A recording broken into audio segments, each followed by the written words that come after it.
online ပေါ်ကဓမ္မမိတ်ဆွေအားလုံးကိုယေရှုခရစ်နာမတော်နဲ့မင်္ဂလာပါလို့ရှိဥစွာနှုတ်ခွန်းဆက်ပါတယ်ကျွန်တော်တို့ထွတ်မြတ်ကျမ်းခန်းကြီး9အပိုင်ငယ်3ကိုအခြေပြုပြီးခမစင်ချင်းနှလုံးသွင်းကြရအောင်သူတို့ကလည်းဟေပြဲလူတို့ဤဖျားသခင်ထာဝရဘုရားသည်ကျွန်တော်တို့နဲ့တွေ့တော်မူပြီးတော့သူ3ရက်ခီသွား၍ကျွန်တော်တို့ဘုရားခင်ထာဝရဘုရားအားရစ်ပူဆော်ရသောအခွင့်ကိုပေးတော်မူပါသို့မဟုတ်ကာလနာပေးထားပေးတစုံတစ်ခုဖြစ်ကျွန်တော်တို့ကိုတန်ခတ်တော်မူလိမ့်မည်ဟုလျှောက်ဆိုကြ၏ဖတ်ကြားတော်တဲ့နှုတ်ပတ်တော်အဖြစ်ကျမ်းနာသူအရောက်တိုင်းကိုဘုရားသခင်အသစ်တဖန်ကောင်းချီးပေးပါစေအာမင်တော်တို့3ရက်ခီသွား၍ထာဝရဘုရားအားရစ်ပူဆော်ကြဆိုခမကျွန်တော်ကောင်းစင်တက်ချင်တယ်ဖျားသခင်ဒီမှာမောရှေအဖြစ်ဖာရောရှင်ဘုရင်ကိုတောင်းဆိုတာကပါလေဆိုအဲ့ဒီဖာရောရှင်ဘုရင်နန်းဆန်တဲ့နေရာကနေတောကို3ရက်ခရီးသွားပြီးခမဖျားသခင်ဝတ်ပြုဖို့ခွင့်တောင်းခိုင်းတာဖြစ်တယ်အဲ့လိုခွင့်တောင်းတာကိုမပေးဘူးဆိုတော့ထားပြီးကာလနာပေးတဆုံတစ်ခုအဲ့တိုင်းပြည်မှာတက်ရောက်မယ်ဆိုပြီးခမတတိပေးတာဖြစ်တယ်ခွင့်တောင်းရင်းနဲ့တတိပေးလိုက်တာဖြစ်တယ်ဒါပေမဲ့ဖာရောဘုရင်ကပေးသလားဆိုမပေးဘူးဖာရောဘုရင်ကတော့ဖယားသခင်ရဲ့အလိုတော်ဆိုတာမသိဘူးဖယားသခင်ကိုလည်းမသိဘူးဖယားကိုလည်းမသိဘူးဖယားအလိုတော်ကိုလည်းမသိဘူး तू သိတာကပါလဲဆို तू လိုချင်တဲ့အရာကိုပဲသိတယ်ဒါကြောင့်မလို့ तू အပိုက်ငယ်7ခုနှစ်မှာဖာရောဘုရင်ကလည်းသင်တို့သည်ပြင်းရည်သည်ထို့ကြောင့်ငါတို့သည်သွား၍ထာဝရဘုရားအရစ်ပူဆော်ကြဟုသင်တို့ဆိုတတ်ကြ၏နေတို့ကအလုတ်လုပ်တာပြင်းလို့အလုတ်မလုပ်ချင်လို့ဘုရားသခင်ကိုရစ်ပူဆော်ဖို့3ရက်ခရီးများကြည့်တော့သွားပြီးခါပူဆော်ဖို့ခွင့်တောင်းကြတာဖြစ်တယ်အဲ့ဒါအလုတ်ပြင်းလို့ဖြစ်တယ်ဒါကြောင့်မလို့အုပ်အရေအတွက်ကိုနေတို့ဘေးမြဲအတိုင်းပေးရမယ်ဒါပေမဲ့နေတို့အုပ်လုတ်ဖို့အတွက်ကောက်ရိုးတွေကိုငါတို့မပေးနိုင်တော့ဘူးဆိုခါတန်ခတ်လိုက်တယ်စိတ်ဆိုးမှန်ဆိုနဲ့တန်ခတ်လိုက်တယ်အဲ့လိုတန်ခတ်လိုက်တော့အေပီလာတွေကလူမျိုးတွေကအင်မတန်စိတ်တကြပြီးခမမောရှေနဲ့အာရုံကိုအပြစ်တင်ကြတယ်အဲ့လိုနဲ့ဖယားသခင်ကမွေအားဖြစ်တော်လကောင်းဘာအားဖြစ်တော်လကောင်းချိန်ကောင်းရင်ရဲတွေနဲ့အဲ့ဒီတိုင်းပြည်ကိုတန်ခတ်လာတယ်အဲ့လိုတန်ခတ်လာတဲ့အချိန်မှာတိုင်းသူပြည်သားတွေကတောင်းဆိုလို့ဖာရောဘုရင်ကမောရှေနဲ့အာရုံကိုခေါ်ပြီးခမပြန်ဆွေးနွေးတဲ့အနေနဲ့အဲ့လိုဆွေးနွေးရင်းနဲ့အခန်းကြီး8အပိုက်ငယ်25ရောက်လာတဲ့အချိန်မှာဘာတွေ့ရလဲဆိုဟုတ်ပြီဒါဆိုရင်နင်တို့ဖျားချွန်ကိုတော့ရစ်ပူဆော်ကြပါဒါပေမဲ့3ရက်ခရီးတော့မသွားကြပါနဲ့ဤပြည်၌သာရစ်ပူဆော်ကြပါလို့ပြောတယ်အပိုင်ငယ်20နဲ့9မှာထိုအခါဖာရောရှင်ဘုရင်သည်မောရှေနှင့်အာရုန်ကိုခေါ်ပြီးလျှင်သင်တို့သည်ဤပြည်၌သင်တို့၏ဘုရားသခင်အားရစ်ပူဆော်သွားကြလော့ဟုမိန့်တော်မူ၏နည်းနည်းလေးလျှော့လိုက်တာအေးရစ်ပူဆော်တဲ့အခွင့်ကိုတော့ပေးလိုက်မတာပဲမယ်ဝေးဝေးမသွားနဲ့3ရက်ခရီးမသွားပါနဲ့ဒီပြီးမှာပဲဝတ်ပြုကြပါဆိုခမနောက်တစ်ဆင့်ပြန်တက်တာဘုရားသခင်ဒါကိုအလိုမရှိဘူး3ရက်ခရီးသွားပြီးခမဝတ်ပြုမှာဖြစ်မယ်ဆိုပြန်ပြောကြတော့နောက်တစ်ဆင့်ပြန်တက်လာအပိုက်ငယ်20နဲ့ရှိမှာဖာရောရှင်ဘုရင်ကလည်းသင်တို့ဒီဘုရားသခင်ထာဝရဘုရားအာရစ်ပူဆော်မိအကြောင်းသွားရသွားအခုငါပေးပြီတိုးတော်လေဝေးဝေးမသွားရကြဟုတ်ပြီဒါဆိုရင်ဒီပြည်ကနေသွားကြပါဒါပေမဲ့ဝေးဝေးမသွားကြပါနဲ့ဆိုပြီးခမပြန်ပြောပြတယ်3ချက်ရှိသွားပြီနံပါတ်4ကဘာပြန်ပြောတယ်လဲဆိုအခန်းကြီး30အပိုက်ငယ်17ရောက်လာတဲ့အချိန်မှာထို့တော့မဖြစ်ရတဲ့အရင်တောင်းလျှောက်သည့်အတိုင်းယောက်ျားဖြစ်တော်သူတို့သာသွား၍ထာဝရဘုရားအားဝတ်ပြုကြဟုမိန့်တော်မူသည်ဖြင့်သူတို့အထံတော်မှထင်လေ၏ဒီမှာတစ်ဆင့်ပြန်လျှော့လာတာကပါလေဆိုဟုတ်ပြီသွားကြပါ ဒါပေမဲ့မိသားစုအစုံအလီနဲ့မသွားနဲ့ယောက်ျားတွေထဲသွားကြပါဆိုခမကြံလျှော့လာအဲ့လိုနဲ့တဆင့်ပြီးတဆင့်ကာလနာရီဖြစ်လာတဲ့အချိန်မှာကာလနာရီကြောင့်မခံမရက်နဲ့တဆင့်ပြီးတဆင့်လျှော့နဲ့နောက်ဆုံးဒီအခန်းကြီး30အပိုင်ငယ်20နဲ့4ရောက်လာတဲ့အချိန်မှာထိုအခါဖာရောပင်ဒီမောရှေနဲ့အာရုန်ကိုခေါ်၍ထာဝရဘုရားအားဝတ်ပြုခြင်းဟာသွားကြလော့တို့ရာတွင်သူနွားများကိုထားခဲ့ကြစေသူငယ်များကိုခေါ်ကြစေဟုမိန့်တော်မူ၏အေးဒါဆိုရင်နေတို့သွားကြပါမိသားစုစုံစုံလင်းလင်းကလေးတွေပါခေါ်သွားကြပါဒါပေမဲ့နေတို့ရဲ့တိရစ္ဆာန်တွေသူနွားတွေကိုထားခဲ့ကြပါဆိုခမခွင့်ပြန်ပေးလိုက်တယ်အဲ့လိုနဲ့လေအစီမပြေဘူးဒါကြောင့်မလို့သူနွားရောမိသားစုစုံစုံလင်းလင်းရောသွားပြီးခမပူစော်ဖို့ဖရားကအလိုတော်ရှိတဲ့အတွက်ကြောင့်နောက်ဆုံးမှာပါအိုးကိုပါအိုးတွေကိုဖရားကယူပေးပြီးခမတန်ခတ်လာတဲ့အချိန်မှာ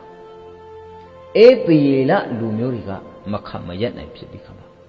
သူတို့သွားချင်သွားကြပါစေသူတို့ကြိုက်တာယူသွားကြပါစေဆိုခမသူတို့စီမှာရှိတဲ့သူတို့လိုချင်တဲ့အရာရွှေငွေဥစ္စာအစအားလုံးသူတို့တောင်းတာပြီးခမသူတို့သွားရင်ပြီးပြီဆိုတဲ့အရာလေးနဲ့သူတို့ကမျက်စုံသွားစီချင်တယ်အဲ့လိုပဲစီထွက်လိုက်ကြတယ်ဒါဟာအောင်နောက်ဆုံးဟာကဘာလဲဆိုအောင်မြင်တဲ့အသက်တာဖြစ်တယ်အဲ့လိုနဲ့ပဲ3ရက်ခရီးသွားခမမိသားစုစုံစုံလင်းလင်းဥစ္စာစီးစိမ်စုံစုံလင်းလင်းနဲ့ဖျားသခင်3ရက်ခရီးသွားခမရစ်ပူဆိုဖို့တမဟောင်းကျန်ကတဲ့ကဖျားသခင်ကအလိုတော်ရှိတာဖြစ်တယ်အဲ့လိုနဲ့တမတိရောက်လာတဲ့အချိန်မှာခရစ်တော်ဖျားကပါပြောကြလေအေးတီလလူမျိုးတွေဝတ်ပြုကိုးကွယ်တဲ့ပြီးမှန်တော်ကြီးကိုသူတို့ကအထက်အမျက်ထားပြီးခမအဲ့ဒီမှာပဲကိုးကွယ်ကြတယ်အဲ့လိုကိုးကွယ်ရင်တန်လားနဲ့ပဲတစ်ဆက်တည်းမှာအဲ့ဒီနေရာမှာပဲစီပွားရေးတွေလူမှုရေးတွေနဲ့အလို့ရှုပ်ကြတယ်ဒါကြောင့်ခရစ်တော်ဖခင်ကမကြိုက်တော့ဒါကြောင့်မလို့ဘာပြောတယ်ဆိုဒီပြီးမှန်ကြီးကိုဖြိုဖျက်ကြပါငါ3ရက်အတွင်းနဲ့ဒီဆောင်မယ်ဆိုမှပြောလိုက်အဲ့ဒီချိန်မှာအသေလလူမျိုးတွေကအင်မတန်မခံချင်ဖြစ်တယ်ငါတို့အသေလလူမျိုးဖိုးဖွားတွေက46နှစ်လုံးလုံးစောက်တဲ့ဟာကိုသူက3ရက်နဲ့စောက်မလို့ပြောတာဆိုခမလုံးဝမခံမရခံပြင်းကြတယ်ဒါမဲ့ခရစ်တော်ဖခင်ပြောတဲ့3ရက်အတွင်းသူစောက်မပြီးမှန်တော့ကဒီအဆောက်အဦကြီးမဟုတ်ဘူးခရစ်တော်ဖခင်လည်းဝါကားတိုင်းမှာအသေးခံပေးခြင်းတကြိုခြင်းထမြောက်ခြင်းဆိုတဲ့3ရက်တာလှုပ်ဆောင်ခြင်းအဖြစ်ယုံကြည်တဲ့သူတွေရဲ့အထဲမှာကျင်းဝတ်ပြီးခမှာယုံကြည်သူတွေရဲ့ခန္ဓာကိုယ်ကိုသူ့ရဲ့ပြည့်မှန်တော်အဖြစ်အတိမတ်ပြုအသုံးပြုလိုက်မဲ့အရာကိုသူပြောတာဖြစ်တယ်အာမင်ဒါကြောင့်မလို့ကျွန်တော်ရဲ့အသက်တာထဲမှာကျွန်တော်ဒီအရာလေးနဲ့ခွန်အားပေးချင်တာက message ပေးချင်တာကကျွန်တော်တို့ရဲ့3ရက်ခရီးသွားပြီးခမှာဝတ်ပြုဖို့အင်မတန်အရေးကြီးပါတယ်ကျွန်တော်တို့ခရစ်ယာန်တွေက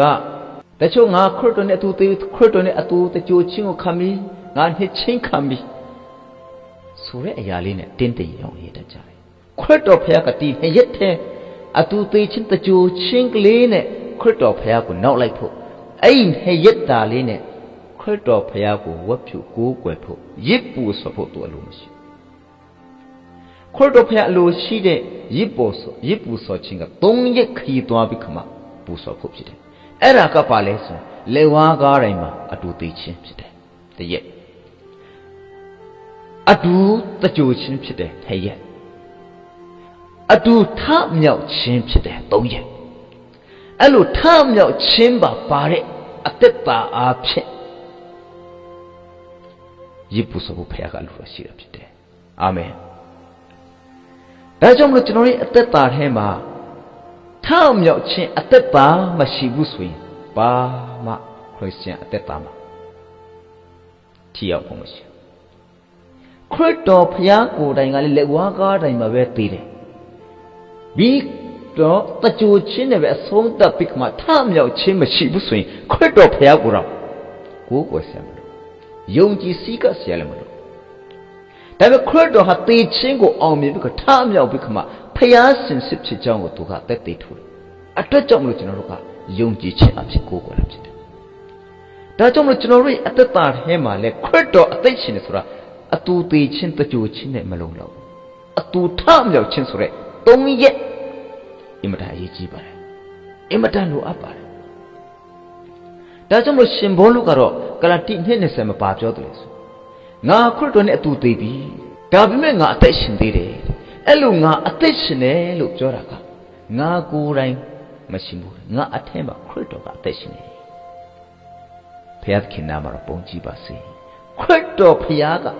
သူ့အထက်မှာအသက်ရှင်တာဖြစ်တယ်သူကလက်ဝါးကားတိုင်းမှာတည်ပြီးခရစ်တော်နဲ့သူ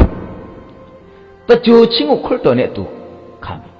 ထမြောက်လာတဲ့အချိန်မှာသူထမြောက်တာမဟုတ်ဘူးခရစ်တော်အားဖြစ်တာပြန်ထမြောက်ပြီးခါမှခရစ်တော်ပေးတဲ့အသက်ခရစ်တော်ပြုတဲ့ယေရှုအားဖြစ်တာအသက်ရှင်တဲ့အတွက်ကြောင့်မလို့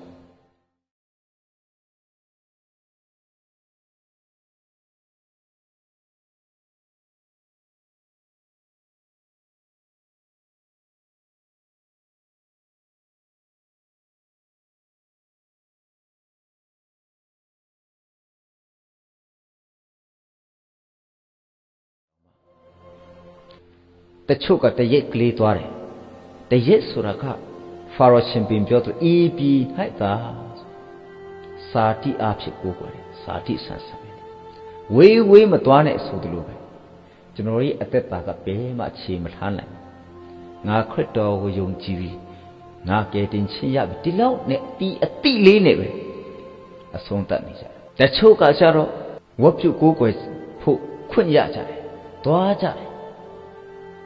ဒါမဲ့စာတန်ကတော့မရမကထိန်ချုံနေတာဝေးဝေးမတော်အပြည့်စုံတော့ရေမပူဆွနိုင်ကြဘူးပြည့်စုံတဲ့ရေဆိုတာ၃ရက်ခရီးသွားရမယ်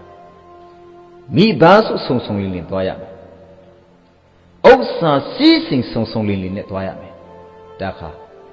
၃ရက်ခရီးသွားတဲ့ပြည့်စုံသောရေကိုပူဆော်ခြင်းဖြစ်တယ်ဒါမှသာလေကျွန်တော်တို့ဟာလောကမှာရှိတဲ့ကျွန်တော်ရဲ့အသက်တာတို့ရဲ့ကျွန်တော်ရဲ့စီးစိမ်ဟာထာဝရကောင်းကင်အထိကျွန်တော်တို့ကတည်ဆောင်သွားမှာဖြစ်တယ်